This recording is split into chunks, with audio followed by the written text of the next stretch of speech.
Hi, my name is Yelsraek, and this is a submission of Super Dodgeball, the 100% easy category for AGDQ 2026. This run is for the Nintendo Entertainment System and has an estimate of 8 minutes. Super Dodgeball was released in 1988 and is the second game in the Kunio-kun series, after Renegade and before River City Ransom. Super Dodgeball has not been featured since SGDQ 2013, when it was a race between Fiesel and Darkwing Duck. This game is a quintessential example of a game doing what it says on the tin. 2 teams of players, arranged 3 on the court and 3 on the sidelines, are tasked with knocking out the opposing 3 on the court by throwing or spiking the dodgeball at them. Individual players on each team also have a super throw that can be achieved after running for 4 paces. This game may be called Super Dodgeball, but the speedrun doesn't really care for the middle part of that title. Ideally, there will be no dodging at all, and we will instead get a purely super ball experience.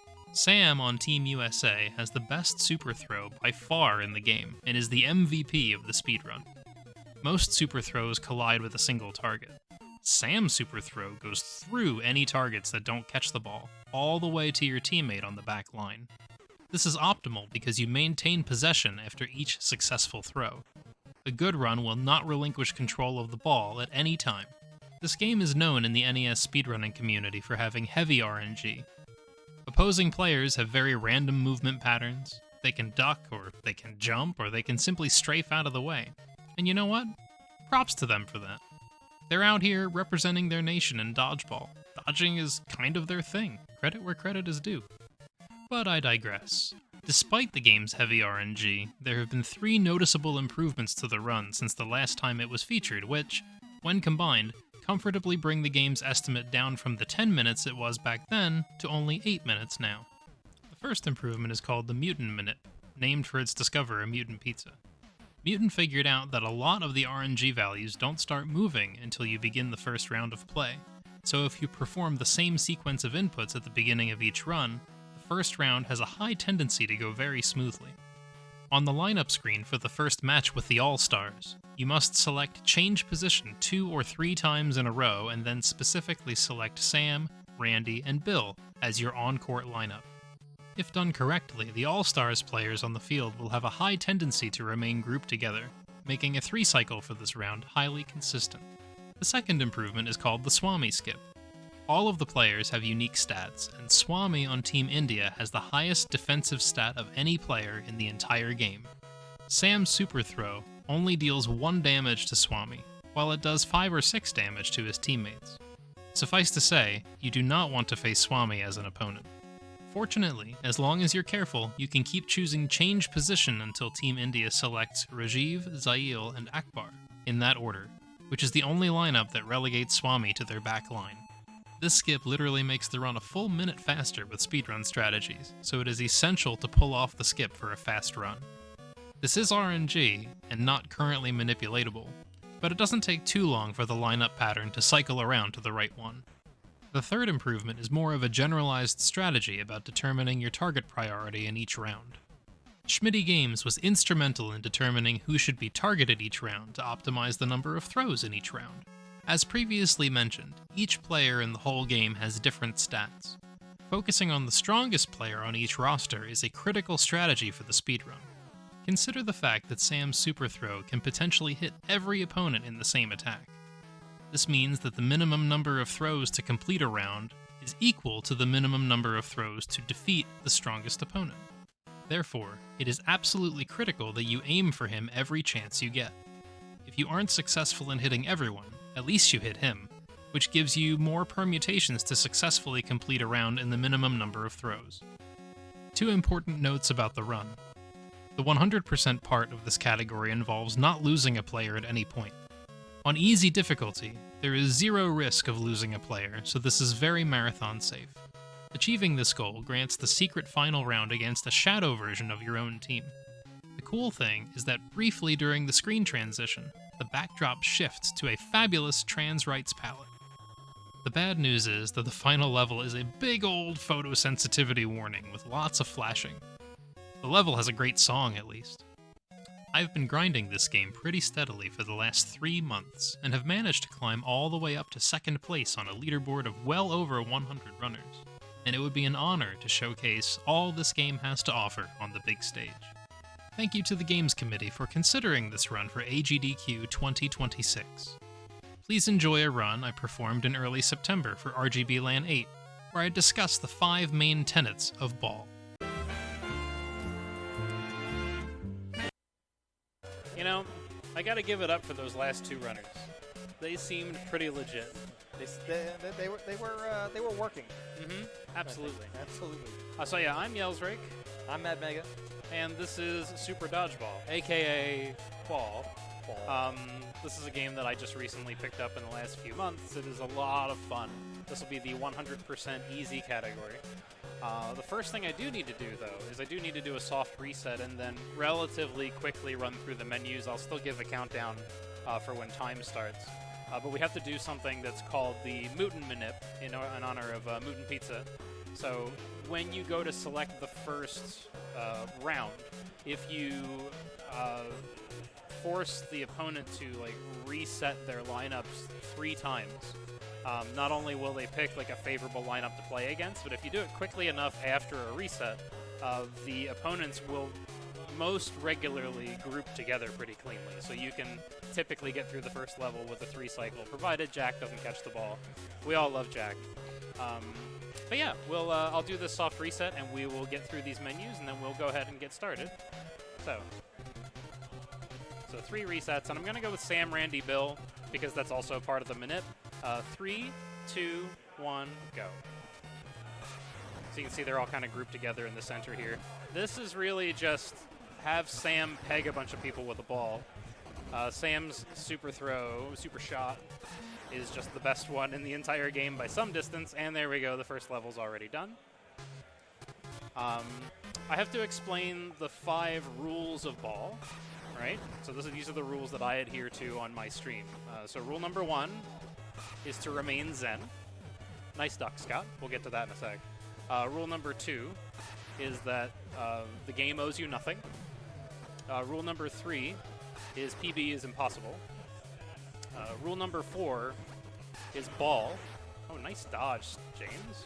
Very good. Oh. And rule number 5 is respect your opponents. Compliment them when they do something right. So now what we're doing here is we're doing something called the Swami Skip. This is the big RNG reset point in a speedrun, because there's only one combination of players where Swami is not on the field of play. Now this is important because Swami has the best defense in the entire game.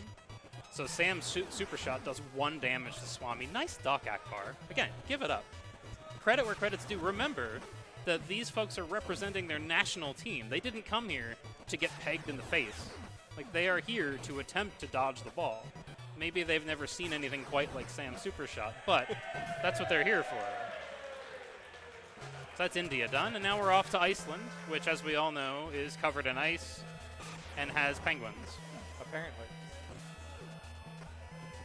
He slid. He slid quite a bit there. Big slides. It's ice, yeah. And I'm sliding as well when I run. So, if I want to get my movement right, I've got to be real careful. A lot of runners just walk this back to the left instead of running back because it's a relatively tight window. Oh, okay. Oh, it's a relatively tight window to not run away too far or run over the line. I think Helgi has too much health for me to do a spike from there. That's okay. Boom. We'll spike it. Oh, you got it from and behind. there's Iceland. Iceland is done. Now we're up to China. Cheeks for days. Just massive cheeks.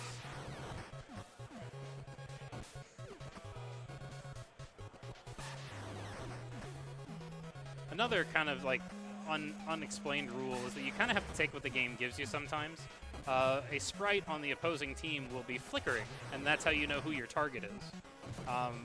There isn't really much you can do to try and change that target, so it's best that you don't try to make the ball do something that it does not want to do. What I mean by that is after you throw the ball, you can use up and down to steer the ball gently. So you can coax the ball while it's in midair. Nice catch, Taha. Gotta give it up. That's an excellent catch. Also, Kenya, the field is this kind of like muddy dirt that you just kind of slide. You don't really run very far. That is another issue with ball, is that sometimes Steve on the back line will just not pass it to you. He'll just pass it to somebody else because that's ball. That is ball in a nutshell. All right, so Kenya's done. Off we go to Japan. You may or may not recognize this song. Once we get into it anyway.